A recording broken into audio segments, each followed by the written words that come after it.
I need emergency assistance. What's your location? The Wind River Indian Reservation.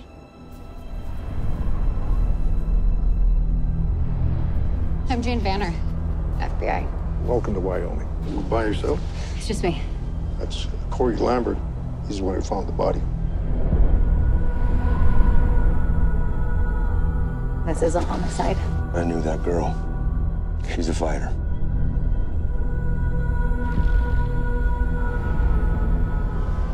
They have 6 officers to cover an area the size of Rhode Island. Maybe you can help. I only know what the tracks say. What is it that you do again? I hunt predators. So why don't you come hunt one for me then?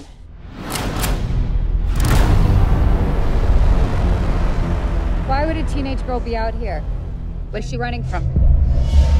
You're looking for clues, but you're missing all the signs. Should we wait for backup? This isn't the land of backup, Jane. This is a land of you're on your own. Hello and welcome everyone to the Lucky Dog Podcast. This is your host, Elias Roush. Today we'll be talking about a very interesting movie called Wind River, directed by Taylor Sheridan. Taylor Sheridan is quickly risen to one of the more interesting sides of filmmaking. He has been known for being part of the movie Sicario. He was the writer on Sicario. The movie Hell or High Water, 2016, one of my more favorite movies of that year.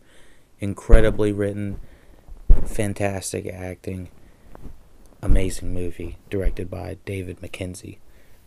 Originally, I thought Wind River was directed by the same guy that directed Hell or High Water, but it was only written by the guy that did Hell or High Water. So, Hell or High Water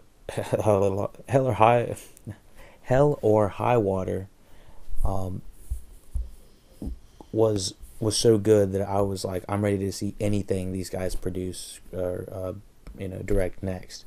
So this is Taylor Sheridan's next project. He created an interesting movie. I keep saying that because it's dark and it's not easy to watch. And I keep saying interesting because there's a lot of hard themes that run through the Wind River plot. Spoilers ahead. Wind River has a plot of young Native American women disappearing.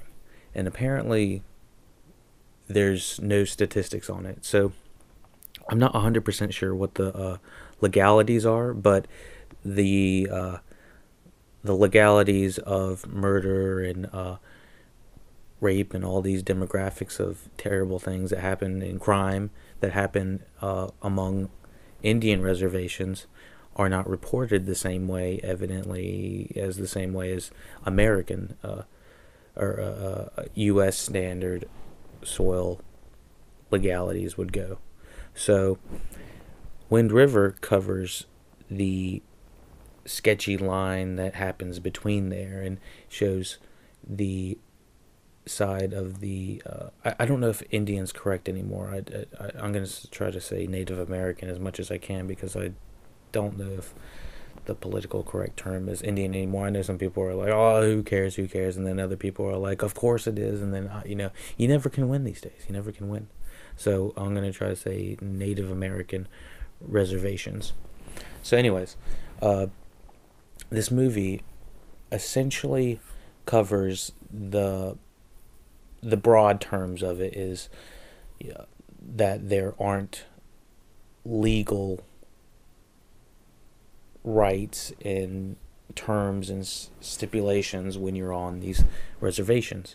And I think the reason that this movie was created primarily was to fix those laws, or to make people much more aware about it, because it's kind of ridiculous. We don't have any statistics on this type of stuff. These are things that people need to know, and people need to be able to help improve and fix, and to help society. Now, I really debated about even doing a podcast on this, because I wasn't sure about even recommending this movie, because it was cold. It was a cold watch. Not only are they physically in the snow, but they're having to deal with such hard terms, and at the beginning, just you're seeing a lady run through the snow in bare feet, and you kind of get the idea of what just had happened within the first 5 minutes.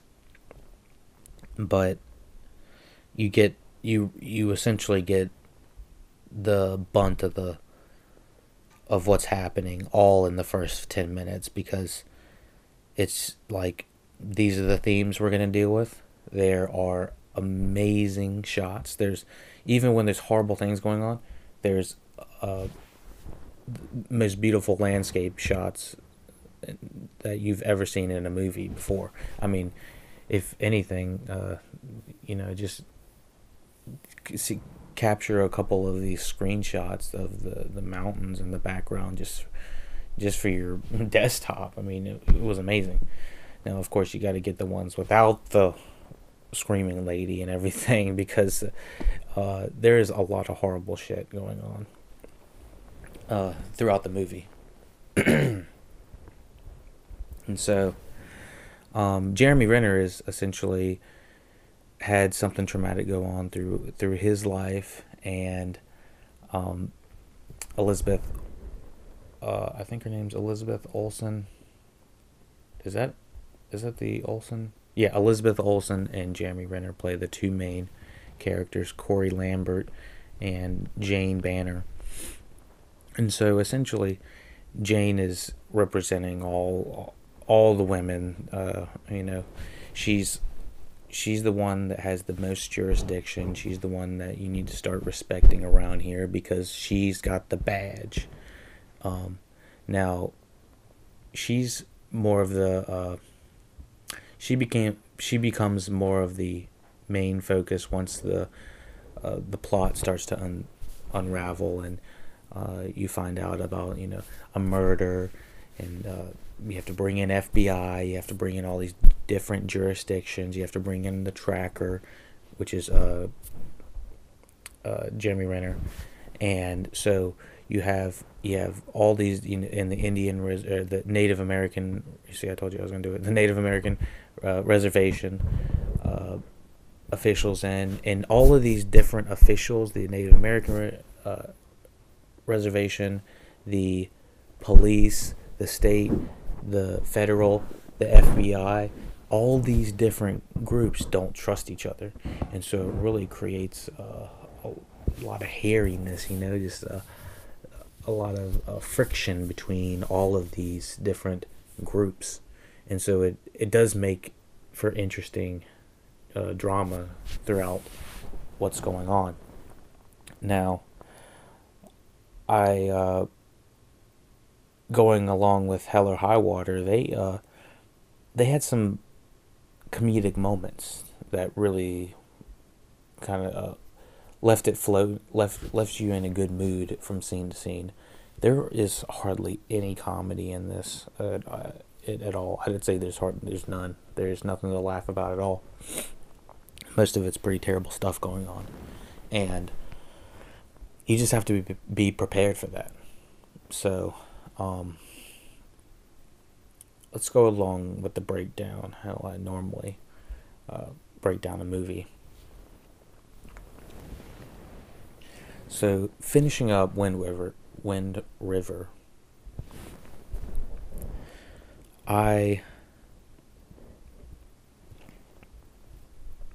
was left cold, like I said earlier. I was glad I watched it.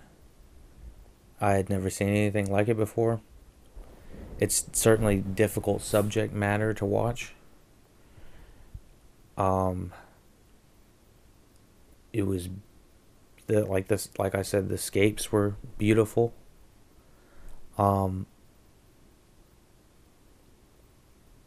But there was just a couple things that I didn't find believable. We'll start to break it down a little bit. There were a couple times where I just it was predictable to what was going to happen. I was like, you need to get her out of there. There's times when people were being antagonized in situations that people shouldn't have been in, and I thought like specifically the whole reason she was at the lady at the beginning was murdered. She was in a terrible location. She was surrounded by a bunch of fucking crazy ass dudes, and I was like, at the time, you don't understand that this is when you're watching it, that this is what's going down before, but it was sort of predictable, I guess. I was like, why get her out of there? There was no reason for her to stay there. There were several times I thought she had the cue to leave or something like that, and I guess there wasn't. Now, going along with that, it was a really somber movie, and it needed to have some, I don't know, comedy is so difficult to write into this script, and I couldn't imagine trying to do it myself. So I'm not going to try to scrutinize it too much, but just some sort of levity a little bit. It doesn't even have to be slapstick or anything like that, but something like that. Just help us out, a little bit to get through the movie without feeling like shit at the very end. So I watched the movie in two different halves. I watched in two nights. I'm saying actually, the first night I watched the first hour. So I stopped watching around the time Elizabeth Olsen was being explained about Jeremy Renner's situation, and she was having a little breakdown, and so I was like, this first half of this movie has been really sogs, and it's sad, and it's depressing, and it's gorgeous to look at, but I don't know where this is going, and this is not my hell or high water. But as soon as I turned it on, I was like, I'm gonna finish this movie, because I had heard good things about it, and I knew Hell or High Water just kicked it up a notch every single I'd say every 30 minutes, really. It just had something new coming out of the story that made it interesting, along with Chris Pine and I forgot his co-star at the time. I'm looking it up. Oh, I know everyone's like yelling at me right now. Oh, how could you forget his name? Ben Foster, yes. Well, let me say, Wind River does not have a Chris Pine, it doesn't have a Ben Foster, it doesn't have a Jeff Bridges, but it does have a Gil Birmingham. But Gil Birmingham is not playing the same guy he did in Hell or High Water, so it's not even the same Gil. This is not my Gil. But I think Hell or High Water definitely had some big heavy hitters in it, and they all had fantastic dialogue to use, and the material was not as heavy. Now, I wouldn't knock anything bad against Elizabeth Olsen, and this is Jeremy Renner's one of his best performances. I've never seen him this good, except for maybe Arrival. I've never liked Jeremy Renner that much, mostly because I just think he's getting bad writing, and it's not really his fault.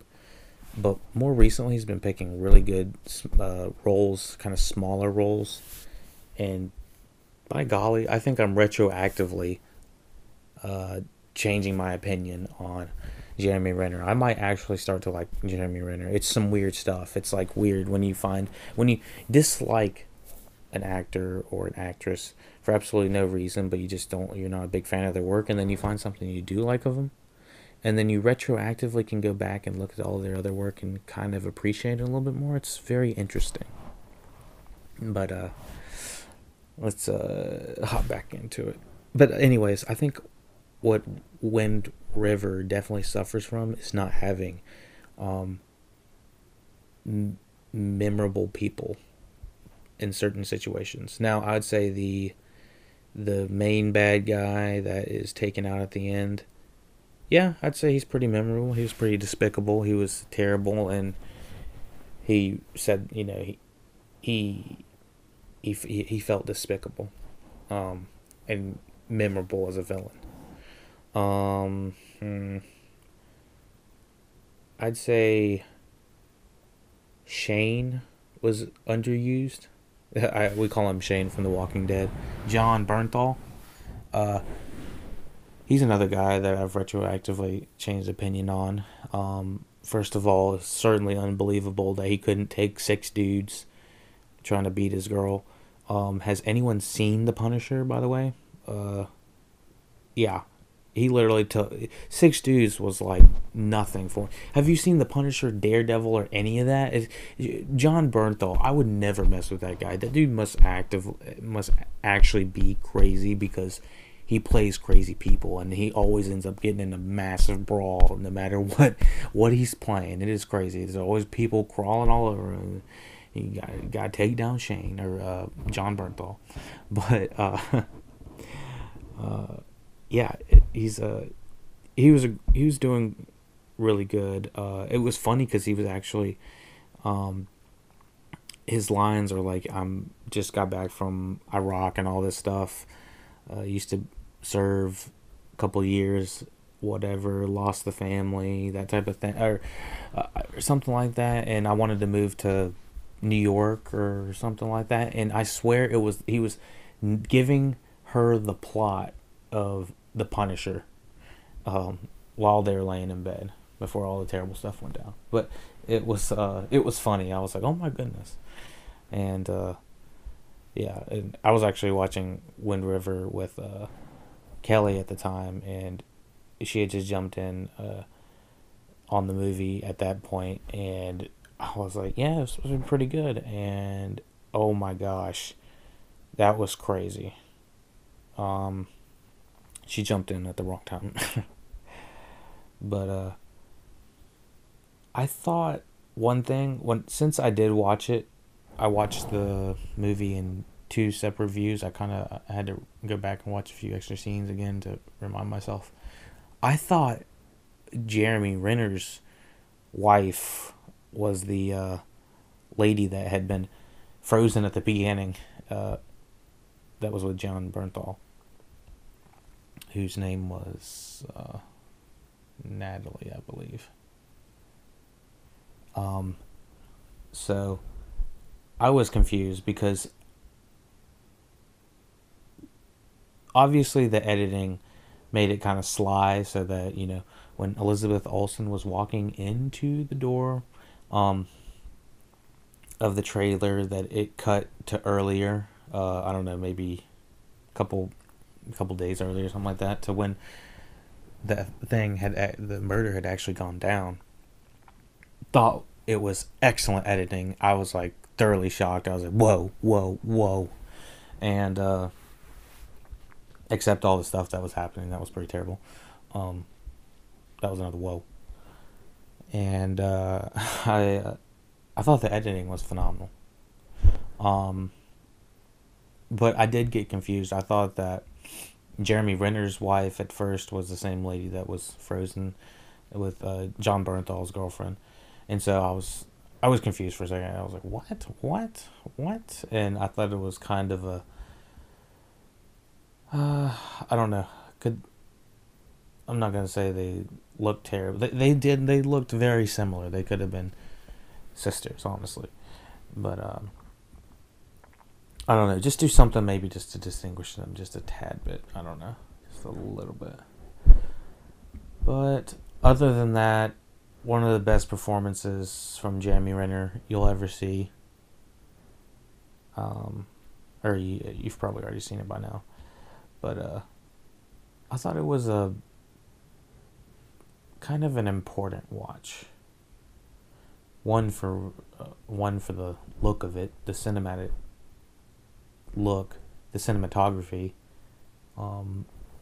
They just gorgeous landscaping shots.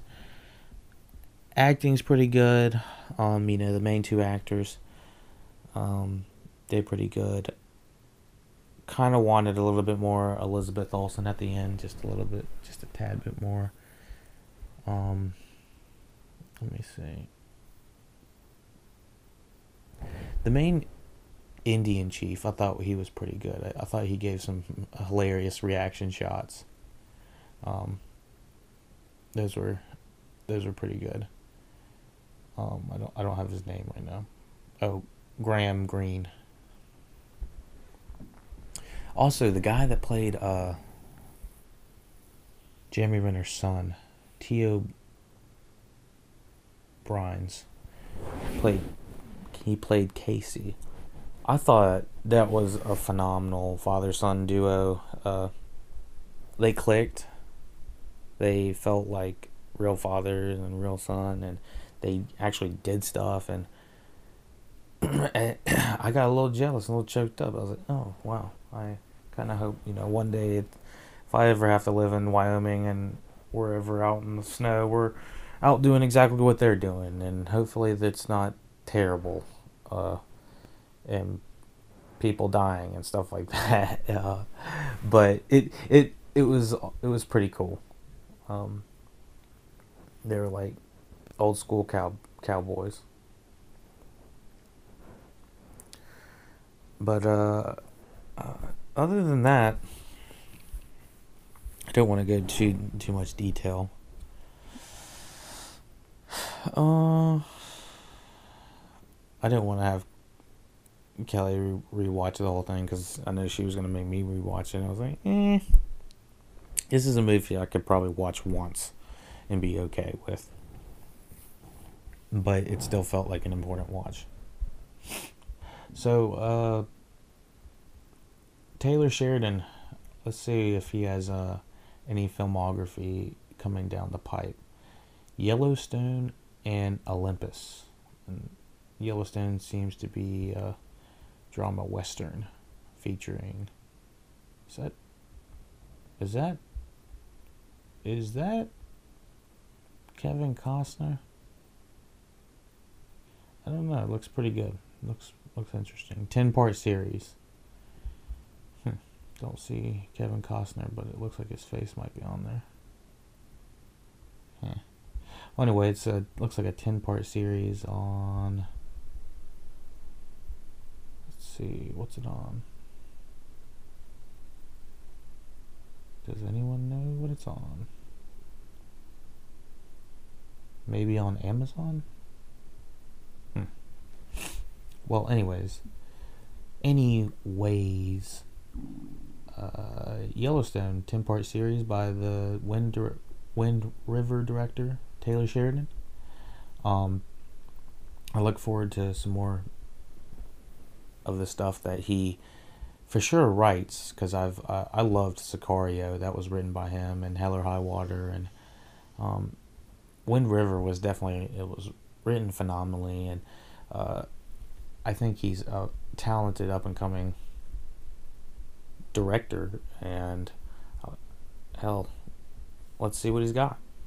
I hope it's not too dark, but if it is, I hope that it has a message like Wind River did, and I hope that it encourages us to kind of get on the ball about the legality stuff. It is important. Keep everyone protected. Keep the kids safe. Well, be sure to comment, send any questions, comments, questions, concerns, Twitter at LuckyDogPodcast. Email the LuckyDogPodcast at gmail.com. This is your host, Elias Roush, signing off. Where's she running from? You're looking for clues, but you're missing all the signs. Check out all our other Should we go for podcasts backup? on This SoundCloud isn't a and land of YouTube. backup, Jane. This is a land of you're on your own. Oh my God. You won't get the answers you're looking for, no matter what you find. Why would your daughter run from home? I don't know why. You didn't tell me. Out here. You cannot blink. Not ever. This place. What it takes from us. What it took from you. I got lucky. Luck lives in the city. Get your hand off that weapon!